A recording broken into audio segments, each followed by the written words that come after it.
A lot of people worry a lot about security. Really, we're protecting everything inside our house, but it all starts at the outside of our home. Correct. David, you're with Texas Homeland Security and Sound. You have done a lot of making people safe here on the South Plains. Tell us, what are some of the biggest questions people have? You know, do I really need it? Do I really need that security around my house? Isn't what I already have enough? What would you say to those people? Well, most people call, they don't have anything. And a lot of people call right after they get broke into or their neighbor gets broke into. So if we're starting, that just breaks your heart, I'm sure. Yeah. If we're starting from scratch, I always start with an alarm system, because the cameras will tell you who came in, but not when. So the alarm system, well, they'll have a yard sign out in front, which is a deterrent. Mm-hmm. Most of the houses that have an alarm system that have a yard sign out in front, they don't get broke into. It's pretty rare. It happens, but it's pretty rare. And then the cameras is an addition. So having the security system, you know, your door's protected, and if you want the extra protection, the window's protected. And then just a good basic security system, and then the bonus, the extra thing is the cameras. And the police officers that I talk to say that they get more convictions based off of camera systems. Okay. So in this day and age, it's actually wise to have both. It really is. Now, earlier we were talking a little bit about you are seeing all across the state of Texas people just like you guys are busy. This industry is booming right now. Why is that? Are people more afraid, or what is causing, this sudden urgency in a homeowner's desire to get their house safe? It's actually not paranoia. It used to be people, they want it just in case they got broke into. Mm-hmm. But nowadays, it's not a matter of if, it's a when. If you don't have a security system, more than likely you will get broke into eventually, because most of your neighbors all have alarms as well. And it's so avoidable. Mm-hmm. Just use your deterrents that you have. So go through some of those deterrents with me. The sign in the yard. Right, this is huge. Cameras, if, Just like most of the time people that are actually looking to see if they can get in your house or they're thinking about it, casing, they'll look for cameras. And then, of course, at night, you got to have your lights. Have your lights on. And I recommend the lights that come on, dusted on. They come on with a sensor, not a motion sensor. That way they're on all night and it's a deterrent. I think my natural thought is motion light. I don't want the lights on all the time. I don't want to have to pay for that. Right. The average cost of a light bulb, fluorescent, you're looking at $3 to $5 a month in electricity or less. And then LED, of course, you're going to pay about 50 cents a month. Well, why wouldn't you spend 50 cents a month to deter a burglar? To protect thousands and thousands of dollars of your loved belongings inside of your home. Yep. Talk to me, expound a little on the motion detector lights. A lot of people think, I've got motion detector lights, I'm good. Right. Well, the only drawback to the motion detector lights is they're already 10 to 20 feet from your house when the motion detector light comes on. If it's under an awning, a carport, or whatever, they're even closer sometimes. So having the light on all the time, it's a deterrent. It's more of a deterrent. They probably won't even think about coming close to your house because your neighbors probably don't have their lights on all night either. And you're saying as little as 50 cents a month is what that could cost for the electricity for one bill. front porch light. Mm-hmm. Mm-hmm. Amazing. So for someone who's brand new to the idea of putting security cameras around your house, what are the most important access points we should have those cameras exposing? Right. Most people start with your front door, your back door, and your garage door / driveway, because a lot of people don't park their car in the garage. And of those three entry points, what would you say is the most common for back unexpected guests? Definitely the back door. It happens most of the time. And does that have anything to do with alleys, do you think? Yes. That's another point, is for a deterrent to lock your gates. Keep those locked. Even if it's not a lock, but like one of those little latches that you can't open from the outside unless you unclip it. Mm-hmm. So those small deterrents make a big difference. Huge. And then one of the bigger deterrents would be even having a security system cameras inside of your home. Correct. Only about 1 to 20 people have that, just because people have a privacy issue. Okay. But it does happen. So once we walk inside, if I wanted to put security cameras inside, what would you suggest? Most of the time we go for a common area. Like, perfect example in this house would be one right here, up above, so you could see the living room and kitchen. It's the whole common area for this house, and that's what most people want. Because if someone is going to come in, they will eventually come to this room. And they always go after your TVs, of course, and then jewelry. But the most common item that's stolen is TVs and electronics, laptops, tablets, things like that. Interesting. Do you have any tips and tricks on how to secure our TVs and laptops? They actually have mounts like this one up here that are lockable. Okay.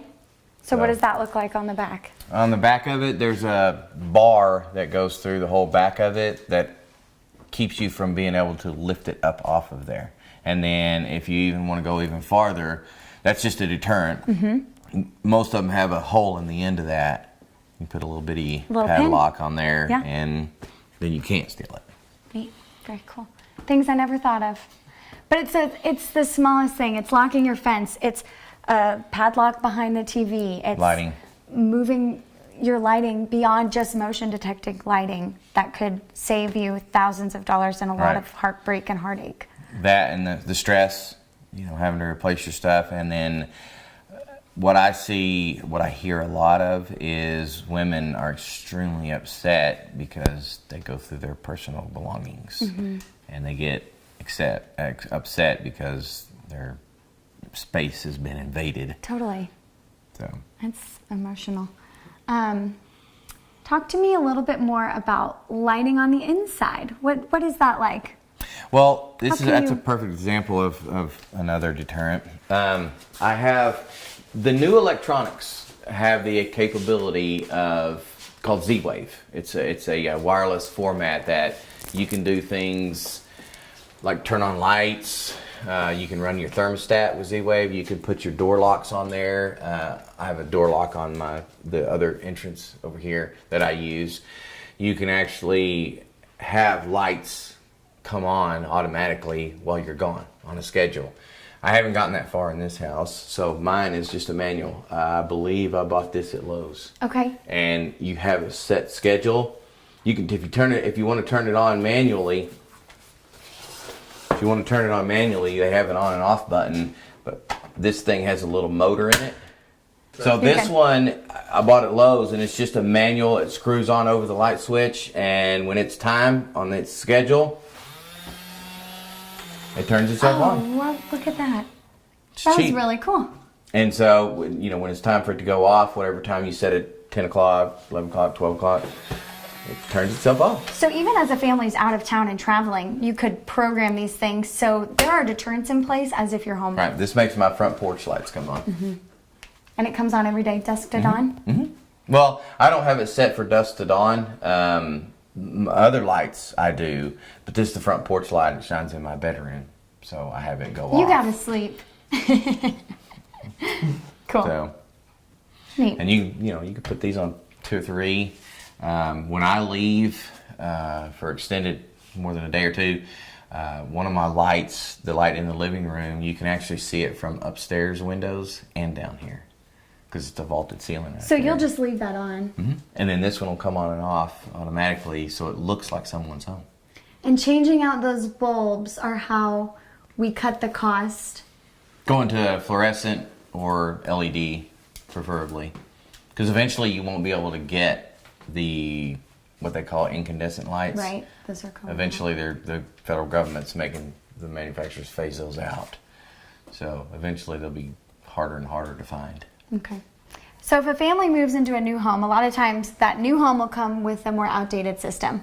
What is that process like when you meet with people and they're saying, hey, we need this upgraded? Right. A lot of times we can get an older system back up and going. Even if it's been offline for a while? Even if it's been turned off for 10 years. We're one of the few companies in town that doesn't make you sign a contract. You're month to month. We can work on we don't mind working on older systems because we're good at it. And I don't want to make you spend money you don't have to. That's why I've always had the mentality, if it can be fixed, I'm going to fix it. So, and sometimes all we have to do is add a cell unit to it, because most people don't have home phone lines these days. So there's cellular communications, and that's the way to go. Yeah, that's how we're going to see. That's how you have to have it on a cell unit or through the internet. You're monitoring to be able to see your home security system via an app, be able to arm and disarm with the app, or see your cameras. The alarm has to go through a cell unit. So even with my 15-year-old came with my house system, you could probably make that a lot more updated. About 8 times out of 10, we can get that thing up and going again. Hey, 80% is pretty good. Saves you a lot of money. So that camera footage that you're always getting is accessible through an app on your phone as well Correct. as monitors Right. throughout the house. I haven't hooked mine to my TV yet. So here's the haven't gotten that security far. layer. So, yeah, as well as plumbing. The cameras, I've got the front door, the driveway, and I haven't gotten the one on the back patio yet, because when I built this house, it's a 2-story house, it's hard to run wires, so I haven't figured it out yet. But I have one in my game room too. And you can see this, I can see it from my phone too. Now, could you rewind that back and see us walking in the house Yes. about a few minutes ago? Let's play back.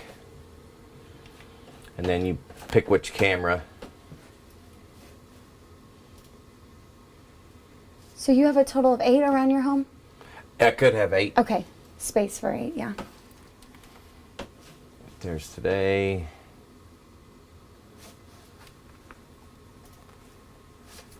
Now, I had a coworker who shared a story with me about how a few weeks ago they were able to see a gentleman who had parked down the street, was not in any sort of law enforcement attire, had a gun on his hip, and walked up to their door, to the front of their home. Wow. I mean, it's stuff like that that makes you realize this is happening and we don't even know it. And if he wouldn't have been able to rewind and see the man with the gun standing on his porch while his children were inside, he would have never known, that would have happened. Right. I'm sure you've heard so many stories like that. I think I've heard them all. It's crazy, some of the things people steal these days, things that you just wouldn't imagine. Yard art. And obviously stuff, packages off of front porches, Amazon and everything else. It's that's why a lot of people are going with the Ring doorbells. So that's the doorbell with the Doorbell camera. Okay. Would you recommend those? Do you have one of those? Okay. Sure do. And that's accessible all from an app on your phone. Correct. Kind of talk to us about that. It's so user friendly. So no matter if you're at work, wherever you are. Right. And you can be halfway across the planet if you want, and that's A way to see here's the it. ones from my house right here. But there we are. So There we there's are moving inside. Talking on the front porch. Any crazy things you've seen on your own security footage? Any close calls for you? Here, no. I just see when the UPS guy drops off packages, my phone goes ding dong, and I see who dropped it off. So It's just about having eyes on the things you love, Right. and the things you've worked really hard to earn when you can't have eyes on them. the presence of good security. I've got customers that I've got one customer in particular, it's a commercial setting. He has about 8 real cameras, and I think he probably has about 16 or more dummy cameras. Right. Because the 8 cameras, when he saw the decrease in theft from his store, he put dummy cameras, and he said they worked tremendously, even the dummy ones. So even if you can't afford a camera system, get some dummy cameras. Yeah. Anything helps. Anything helps. Anything helps. It's all about deterrence. Right. That's what we're learning. Yep. Once people invest the money and choose to do this for their home, for their family, what's the biggest sense of relief for them? Like, what is that thing you always hear from customers? They feel better about when they leave the house, especially when they go on vacation, because the thieves that we have nowadays are they're knocking on doors to see if you're home. They're casing the places. I mean, they're actually paying attention to you coming and going. From what I understand, that didn't used to happen. They'd knock on the door. If they didn't hear anything, they'd go in. They weren't worried about you coming home. Now they're worried about people coming home. The other thing is, I've got a lot of customers that work till really late, or they work all night, and they want the security for the wife and kids that are still at home in bed. That's huge, especially for the wife is usually the one that asks for it because she wants to feel secure, which who wouldn't. So we do a lot of alarms because the wife said she wants it. Mama said she wants it. So we see things like this. It's right here on the monitor. It's right on our phone. Obviously, the technology for home security is always evolving. At what point does my system get outdated? Well, if the cameras that you have, you've heard the stories or seen the stories on the news of the, do you know this guy? These are from, 10 years ago, and the 7-Eleven shot is a guy that's just a blurry figure. Unless you knew him well, you'd never be able to tell who that was. Well, nowadays, like these cameras, they're 1080p cameras. I mean, you can see the design on my shirt there. That's kind of amazing. So, and that's a major factor nowadays in being able to convict, is because it's a clear shot of their face. You can tell exactly who they are, not a blurry figure that might be him and it might not be. So, cameras nowadays, what you would pay now for a 1080p camera, which is 2 megapixels, is cheaper than you could buy what they call an old analog camera system 10 years ago. The prices, then quality has gone up and the price has gone down. So maybe if a family, was really concerned about security 10 years ago, they priced it out and realized they couldn't afford it, you would encourage them, hey, check again. It's a lot more affordable now. Sure is. It's more ubiquitous. We're trying to protect the community. Exactly, trying to make it fair.